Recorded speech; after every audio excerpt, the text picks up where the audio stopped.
우리 2022년 우리에게 주신 언약,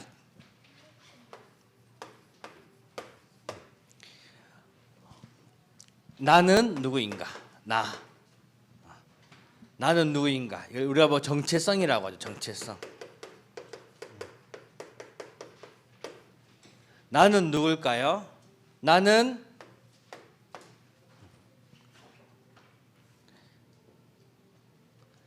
우리 보통 예배 전에 구호를 하죠. 예수는 나는 정복자. 맞아요. 나는 남은 자, 순례자, 그리고 정복자입니다. 하나님께서는 렘넌트들을 복음을 전하는 남은 자로 부르셨어요. 그리고 그들을 살리는, 그들의 복음을 전파하는 순례자로, 그리고 산의 권세를 꺾을 정복자로 부르셨습니다. 남은 자, 순례자, 정복자. 남은 자는 복음을 전파하고 생명을 살리는 자. 그렇죠? 순례도 같은 말이에요. 돌아다니면서 그들의 복음을 전파하는 자. 다른 사람에게 사내게 잡혀있는 그 사람들을 산의 권세를 꺾어서 하나님께 돌아오게 생명을 살리는 그 정복자인 거죠. 그러기 위해서 렘넌트들이 응답을 받아야죠. 응답. 올해 하나님께서 나를 남은 자, 순례, 정복자로 부르셨습니다. 그 응답 우리가 받아야 됩니다. 그걸 가지고 우리가 24라 하죠. 24. 응답 24. 나와 교회와 현장에 그 축복을 누려야 됩니다. 2월달 우리 주신 언약이 있습니다. 2월. 내일이면 2월이 마지막이에요. 하지만 2월달 주신 언약은 우리 렘넌트들이 평생을 붙잡고 가는 응답인 거죠. 우리가 살아가는 이유가 뭐죠? 237과 5천 살리는 이 세계복음화 때문인 거죠. 세계복음화 하려면 준비해야 되겠죠. 무엇을 준비해야 될까요? 가장 중요한 거. 다른 거 다 준비하는데 이걸 빼먹으면 안 돼요. 뭘까요? 복음이죠. 복음. 세계복음화를 하려면 이 복음이 필요한 거죠. 복음을 준비하고 이 복음을 통해서 내가 누릴 미션과 다른 사람에게 전달할 그 미션을 준비해야 됩니다. 그리고 분명히 하나님께서는 우리 렘넌트를 통해서 반드시 역사하시고 응답하시겠다고 약속하셨어요. 그러면 그것을 내가 받을 준비를 해야겠죠.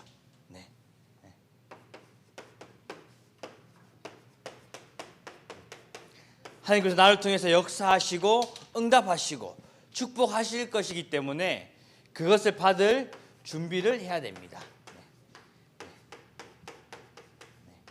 뒤에 앉아 계시면 다 준비, 복음 준비하고 미션 준비하고 내가 그 응답을 받을 준비. 내가 하나님께서 나를 세계복음화로 부르셨다고 주역으로 믿고 그 축복 누리시기를 바랍니다. 오늘 제목은 예수님의 법을 따르는 렘넌트입니다. 예수님의 법을 따르는 렘넌트. 오늘 읽은 누가복음 6장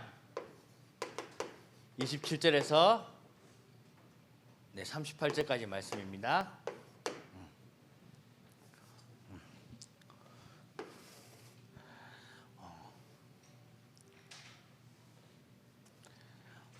우리가 지금 이 세상을 살아가고 있습니다. 그렇죠? 네. 세상을 살아가려면 우리가 이 세상의 법이 있죠. 세상의 법. 이 세상이 정해놓은 법들이 있죠. 네. 우리가 이 법에 따라서 그 법을 지키면서 살아가고 있습니다. 세상의 법. 세상의 법을 보면 우리가 용서를 받을 수 있는지,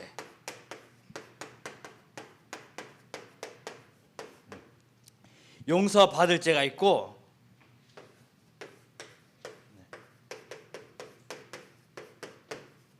용서받지 못하는 죄가 있죠. 용서받을 죄, 용서받지 못할 죄.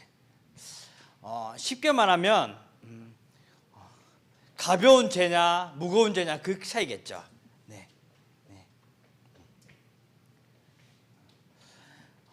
일단 다 적어놓고 하겠습니다. 세 번째로 구약의 율법이 있습니다.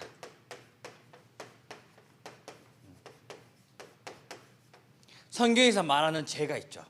법이 있죠. 법. 성경의 법. 성경에서 얘기하는 법 있습니다. 용서받을 때든 용서받지 못할 때든 구약의 율법이든 이것은 사람이 죄를 짓고 그러면 그 죄에 합당한 벌을 받겠죠. 오늘 읽지 않았지만 우리 출애굽기에 보면 세상의 법에 대해서 내용이 나옵니다. 쉽게 말해서 내가 잘못을 했으면 그 잘못에 대한 합당한 값을 치러라 이 말이죠. 죄의 대가를 받아라 하는 겁니다. 그러다 보니까 이 세상의 법은 앞에 적은 것처럼 구약의 율법과도 같습니다. 이 구약의 율법은 뭐뭐 하지 마라. 우리가 알다시피 십계명에 보면 나오죠. 성경이 말하는 법이 말 그대로 세상의 법과 같습니다. 뭐뭐 하지 말고 하면 안 되고 하게 되면 그에 대한 대가를 치르고 벌을 받게 될 것이다. 그런 얘기가 나옵니다.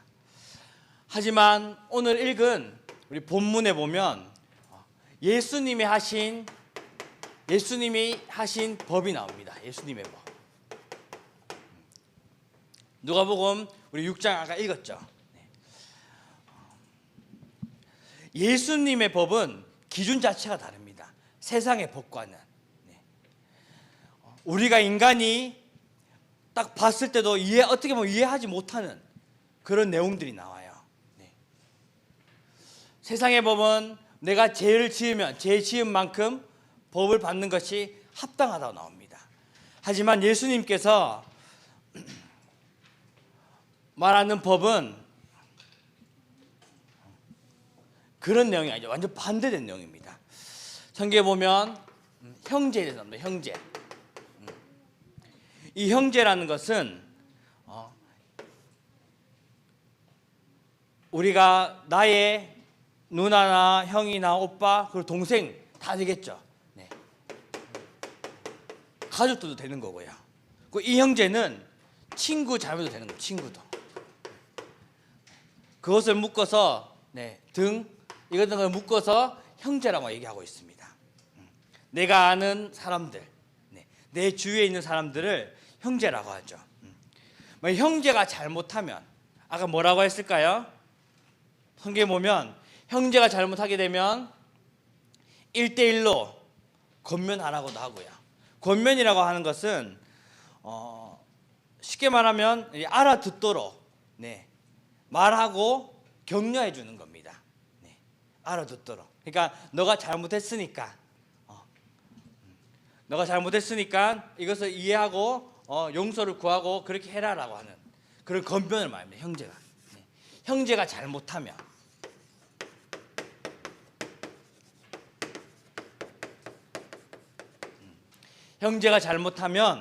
권면해라고 하죠.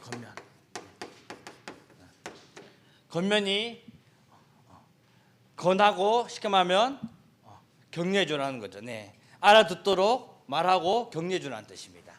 잘못하면 만약에 내가 1대1로 가서 했을 때 안 되면 두세 명 같이 데리고 가서 또 권면하고 그래도 안 되면 교회에 데리고 가고 교회에 말하고 그래도 또 안 되면 성경에 보면 이방인이나 세리처럼 여겨라라고 나와요. 쉽게 말하면 구원 못 받은 사람처럼 취급해라는 거거든요. 세상이 말하는 벌은 벌대로 받는다라는 개념이 아니라 이런 모든 것들이 다 이해해주고 수용해주고 초월해줘라는 뜻입니다. 네. 그리고 또 뭐라고 했죠? 원수를 사랑하는 거죠. 원수.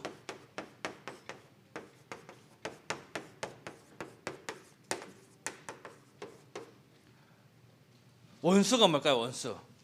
나를 힘들게 하고 나를 싫어하는. 네. 네. 또 내가 나도 싫어하지만은 상대편도 나를 싫어하는. 그 우리가 말하는 원수라고 합니다. 네. 하지만 그 원수를 하나님께서는 뭘 어떻게 하라고 하셨을까요? 네. 죽이라고 했을까요? 네. 말로도 죽이고 아니면 모른 척하고 왕따 시키고 이렇게 하라고 하셨을까요? 아니죠. 성경에 보면 하나님께서는 어떻게 하셨냐면 미워하는 자를 다 적도록 하겠습니다. 제대로 안 적혀가지고 원수를 사랑하라 하셨는데 이 미워하는 자를 선대해주라고 합니다. 선대가 뭘까요? 착하게 대해주라는 거예요. 착하게 대해주는 것을 말합니다. 원수를 원수로 생각하지 말고 착하게 대해주라는 거죠. 네. 그리고 나를 저주하는 자도 있겠죠. 저주하는 사람도 있겠죠. 네. 그 저주하는 사람 위해서 축복해주라고 하십니다. 축복해주라고 하십니다. 그 나를 욕되게 하는 사람도 있겠죠. 그걸 가지고 모욕이라고 하거든요. 나를 욕되게 하는 사람도 있어요. 나를 욕하고 그런 사람이 있어요. 그런 사람들에게는 하나님께서는 기도해주라고 하십니다. 기도해주라고 하십니다.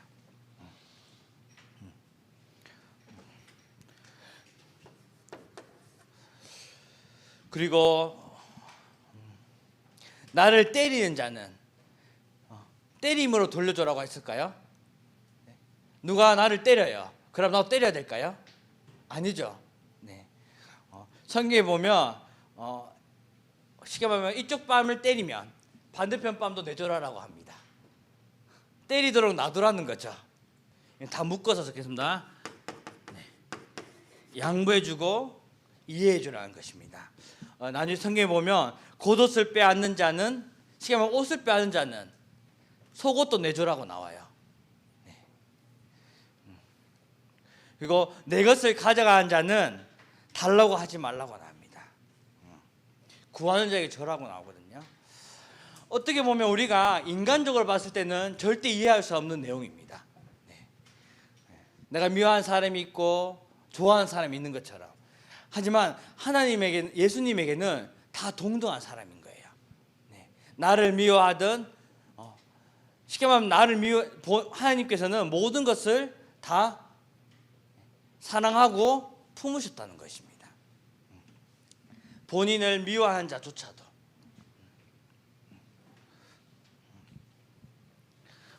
삼부에 보면 주기도문에 대해서 나옵니다. 주기도문. 우리가 주기도문을 하죠. 우리 지금 서밋타임 하고 있는데 서밋타임 마지막에 보면 예배 마무리를 주기도문을 하고 있어요. 마태복음 6장 우리 12절 우리 말씀을 다 같이 펴서 한번 읽어보도록 하겠습니다. 마태복음 6장 12절의 말씀 우리 한번 찾아서 한번 다 같이 한번 읽어보도록 하겠습니다. 마태복음 6장 렘스들 마태복음 6장 우리 12절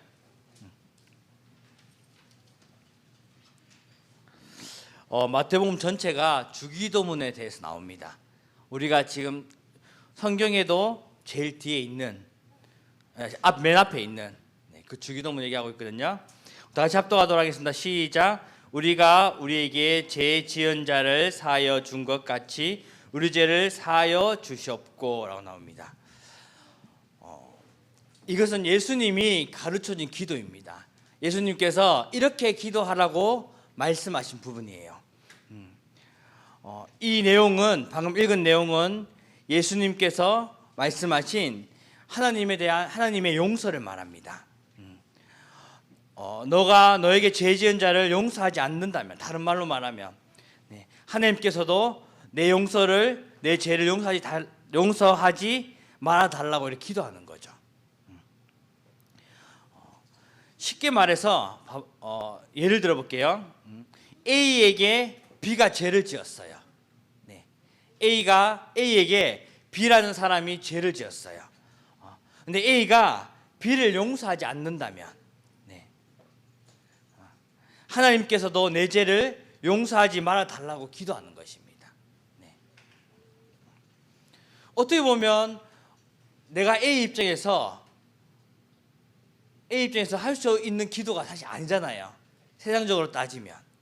하지만 예수님은 모든 것을 초월하고 모든 것을 수용하고 모든 것을 양보하시고 모든 것을 다 품으셨다는 것입니다. 이것이 바로 예수님의 법, 예수님의 방법입니다. 이것은 아무나 할 수가 없겠죠. 아무가 할 수 없는 내용입니다. 결론적으로 갈라디아 2장 20절. 우리 갈라디아 2장 20절 우리 다 같이 외우는 내용이죠. 내가 그리스도, 우리 다 같이 합독하도록 하겠습니다. 시작. 내가 그리스도와 함께 십자가에 못 박혔나니 그런즉 이제는 내가 사는 것이 아니요 오직 내 안에 그리스도께서 사시는 것이라. 이제 내가 육체 가운데 사는 것은 나를 사랑하사 나를 위하여 자기 자신을 버리신 하나님의 아들을 믿는 믿음 안에서 사는 것이라. 아멘. 우리가 이것을 하려고 하면, 예수님의 법을 따르려고 하면 이 갈라디아 2장 20절이 되어야 합니다. 갈라디아 2장 20절의 내용은 하나님을 떠나 멸망받아 고통당할 수밖에 없는 속에 있던 나 중심으로, 물질 중심으로, 성공 중심으로 살고 있는 그 나 자신을 완전히 버리고 죽고 내 안에 오직 그리스도만 사는 것이죠. 그리스도가 내 안에 있다는 것은 내가 그리스도가 내 안에 있기 때문에 이런 것이 가능하다는 것입니다. 하나님께서는 지금도 이것을 우리가 생각하면서 237과 이 5천 종족을 살리기 원하시는 거죠. 쉽게 말하면 세계복음화를 하기 원하십니다. 그 살리기 위해 이 방법을 따라가라고 얘기하시는 거죠. 세계복음화를 하기 위해서는, 세계복음화라는 게 쉽게 말해서 뭘까요? 모든 사람이 복음을 받는 거죠. 모든 사람이. 그 모든 사람에는 내가 친한 사람도 있겠지만은 내가 싫어하고 원수도 포함이 된다는 것입니다. 모든 사람을 살리기 위해서는 예수님의 방법이 필요하다는 것이죠. 하나님께서는 이 237과 5천종족을 살리기 위해서 예수님의 방법을 따라가기 원하십니다. 오늘도 우리 하나님의 목표인 237과 이 5천종족 살리기 위해 예수님의 법을 따라 생명 살리는 일에 우리 쓰임받는 렘넌트 되기를 주님의 이름으로 축복합니다. 기도합니다. 하나님 아버지 감사드립니다. 우리를 구원해 주시고 멸망 속에 있을 수밖에 없는 우리를 복음으로 예수 그리스도를 보내주심을 참으로 감사드립니다. 이 언약 붙잡고 예수님의 방법대로 237과 5천종족 살리는 일에 쓰임받는 렘넌트로, 서밋으로 축복하여 주옵소서. 예수 그리스도 이름으로 기도합니다. 아멘.